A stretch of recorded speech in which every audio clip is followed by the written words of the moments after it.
Hey everybody, Boris, BK Forex. Welcome to the weekly technicals for the crosses for December 11th, December 15th, 2017.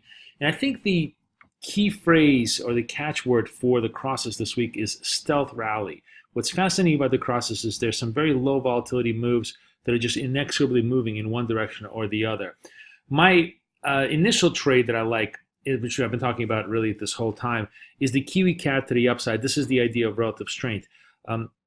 It's gotten a little bit sold off at the end of this week, but overall it still looks very constructive, although ironically enough, even though this is a very low volatility pair, it has one of the widest ranges, if you want to look at it properly on a technical basis, from 300 points. This is something usually it doesn't travel more than 100 points a week.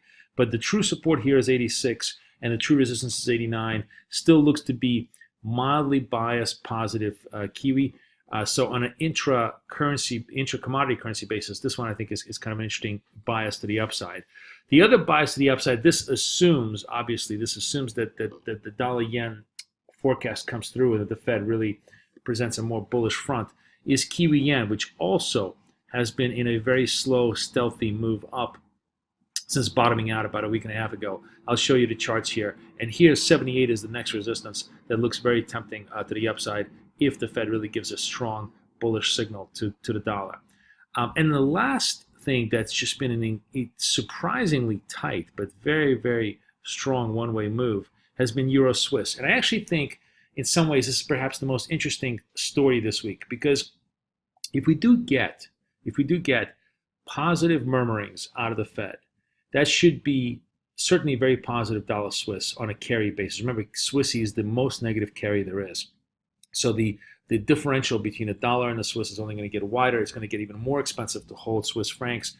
And if the Fed signals that they're going to raise rates, that's going to be very punitive for anybody who's a Swiss franc holder. So dollar Swiss naturally should really appreciate substantially. At the same time, certainly the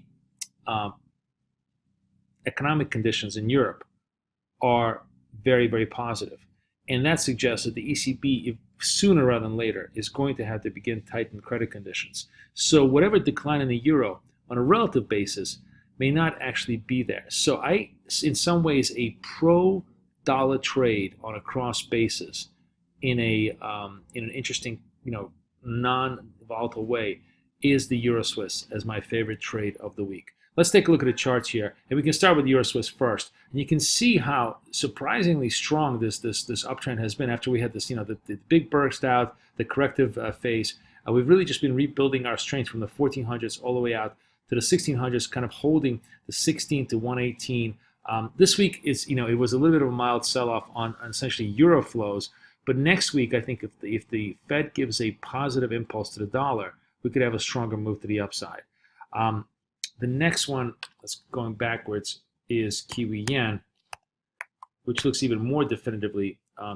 Look at this very, very nice, clean uptrend that we've had. Again, a very, very slow, very stealthy uptrend, but it's been an uptrend since 3 weeks ago, since the 21st of November, and ended up pretty much at the close of the highs of the week. Again, this is a very, very slow moving pair, but break above 78 is certainly possible. If we go 1400, 1450 on dollar yen, Kiwi is going to stay stationary. This trade really moves to the 78s with quite easy traction.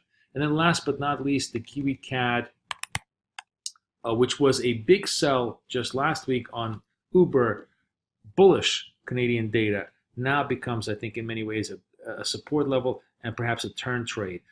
Certainly a move here. To me, I wouldn't necessarily want to buy Kiwi CAD at this level. I'd like to see the breakouts. So we established sort of these highs here, essentially around 88.30, 88.40. Or if you really wanted to be, precise, I would be buying the 88.50 breakout on the assumption that this is a true turn, a true quadruple top, a quadruple bottom, and a move towards the 89.90 level, very much in queue. This will give you a signal only if the dollar CAD trade really takes out that 29 and barrels its way towards the 130 level this week. Wish you guys the best luck, the best of trading. Boris, over and out.